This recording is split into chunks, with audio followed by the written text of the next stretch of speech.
Guys, ऐसे बहुत सारे लोग हैं जो अपनी जिंदगी में करना तो बहुत कुछ चाहते हैं लेकिन शुरुआत करने से डरते हैं, या फिर शुरुआत में सक्सेस ना मिले तो वो हार मान के बैठ जाते हैं। ऐसे लोगों के लिए मेरे पास एक मोटिवेशन है। उस मोटिवेशन का नाम है नेहा कक्कड़। गाइस, एक दौर था जब नेहा कक्कड़ रात भर जगरातों में गाना गाया करती थी और उसके लिए उन्हें मात्र 100 से 150 रुपए ही मिला करते थे। लेकिन आज वही नेहा कक्कड़ अपने हार्डवर्क के दम पर उस मुकाम पर पहुंच चुकी हैं जहां पर वो एक गाना गाने के लिए 10 से 15 लाख रुपया तक चार्ज करती हैं। गाइस, अब मुझे नहीं लगता कि इसके अलावा आपके लिए कोई इससे अच्छा मोटिवेशन हो सकता है। गाइस, हार मत मानिए, हार्ड वर्क कंटिन्यू रखिए, क्या पता एक दिन किस्मत के दरवाजे आपके लिए भी खुल जाएं। गाइस, बॉलीवुड के जैसे ही साउथ इंडियन फिल्म इंडस्ट्री को टॉलीवुड कहा जाता है और महेश बाबू टॉलीवुड फिल्म इंडस्ट्री के प्रिंस कहलाते हैं। गाइस, उनका बहुत ही ह्यूज फैन बेस है साउथ इंडियन इंडस्ट्री में। जहां एक और साउथ इंडियन इंडस्ट्री के बहुत सारे एक्टर्स बॉलीवुड में काम करना चाहते हैं, वहीं महेश बाबू बॉलीवुड इंडस्ट्री में काम करने से कतराते हैं, वो काम करना ही नहीं चाहते। उसके पीछे का रीजन जानते हैं? महेश बाबू का यह मानना है कि टॉलीवुड इंडस्ट्री में वो सब कुछ है जो बॉलीवुड फिल्म इंडस्ट्री में है ही नहीं। इवन संभावनाएं टॉलीवुड फिल्म इंडस्ट्री में बहुत ज्यादा हैं और उनका यह भी मानना है कि जब टॉलीवुड में वो प्रिंस हैं तो बॉलीवुड में वो बिगनर की तरह रोल्स के भीख क्यों मांगे। गाइस, इसको कहते हैं एटीट्यूड। गाइस, मेरे पास एक सवाल है, आप किन बातों पे विश्वास करते हैं? सिर्फ सुनी सुनाई बातों पे या अपनी आंखों से देखी गई बातों पे? अब इससे रिलेटेड एक बड़ी मजेदार कहानी है मेरे पास, ध्यान से सुनिएगा। एक बार बादशाह अकबर ने अपने दरबार में दरबारियों से पूछा कि भाई ये बताओ कि सच और झूठ इसमें कितना फर्क होता है। अब दरबारियों को कुछ समझ नहीं आ रहा था कि इसका जवाब क्या दें, तो फिर लास्ट में बादशाह अकबर ने यही सवाल बीरबल से पूछा कि बीरबल तुम बताओ कि सच और झूठ में कितना फर्क होता है। तो बीरबल ने बड़ी समझदारी से जवाब देते हुए कहा कि बादशाह सलामत, सच और झूठ में मात्र 4 उंगल का फर्क होता है।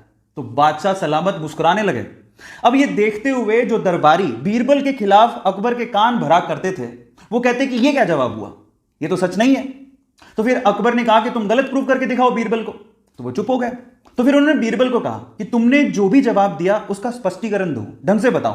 तो बीरबल ने क्या कहा पता है? बीरबल ने कहा कि बादशाह सलामत, अधिकतर जो हम कानों से सुनते हैं वो झूठ होता है और जो आंखों से देखते हैं वो सच होता है, और कान और आंख में मात्र 4 उंगल का ही फर्क है। जनरली लोग कानों के बहुत कच्चे होते हैं, वो उन बातों पर विश्वास कर लेते हैं जो सिर्फ वो सुनते हैं। इसलिए मैं आप लोगों से कहूंगा कि जब तक आप देख के परख नहीं लो, बातों पे विश्वास मत करो, क्योंकि सच और झूठ में मात्र 4 ही उंगल का फर्क होता है। एक बार किसी ने भगवान बुद्ध से पूछा कि आप इतना ध्यान करते हैं, इतना ध्यान में रहते हैं, आपने ध्यान से क्या पाया है? तो भगवान बुद्ध ने जवाब दिया कि मैंने ध्यान से कुछ पाया नहीं है, लेकिन मैं आपको यह बता सकता हूं कि मैंने क्या खोया है। मैंने ध्यान से गुस्सा, नफरत, व्यर्थ की चिंता, बूढ़ा होने का और मृत्यु का भय खो दिया है। Guys, meditation is a medication of many mental problems. क्या आप लोग भी मेडिटेशन करते हैं? चैट सेक्शन में जरूर लिखिएगा। गाइस, कैलिफोर्निया में एक शख्स 40 साल तक जेल में बंद रहा, लेकिन हैरान कर देने वाली बात यह थी कि जिस अपराध के लिए वो शख्स 40 साल तक जेल में बंद रहा, वो अपराध उसने किया ही नहीं था। जब 40 साल बाद उसे बेकसूर साबित किया गया तो उसे जेल से रिहा कर दिया गया। लेकिन वो 40 सालों का क्या, उसका खामियाजा कौन भुगतेगा? गाइस, कोई और देश होता तो शायद इसका खामियाजा कोई नहीं भुगतता, लेकिन कैलिफोर्निया की गवर्नमेंट ने उस व्यक्ति को 149 करोड़ रुपीस मुआवजे के तौर पे दिए। गाइस, हालांकि पैसों से वो 40 साल तो नहीं लौटाए जा सकते, लेकिन सरकार ने अपनी गलती मानी और कम से कम इतना तो किया। गाइस, आपका इसके बारे में क्या ख्याल है? चैट सेक्शन में जरूर लिखिएगा और ऐसे अमेजिंग वीडियोस के लिए यूट्यूब पे हमारे चैनल को सब्सक्राइब कर लीजिएगा और अगर आप इंस्टाग्राम पे देख रहे हैं तो मुझे फॉलो करना मत भूलिएगा। मिलते हैं अगली वीडियो में।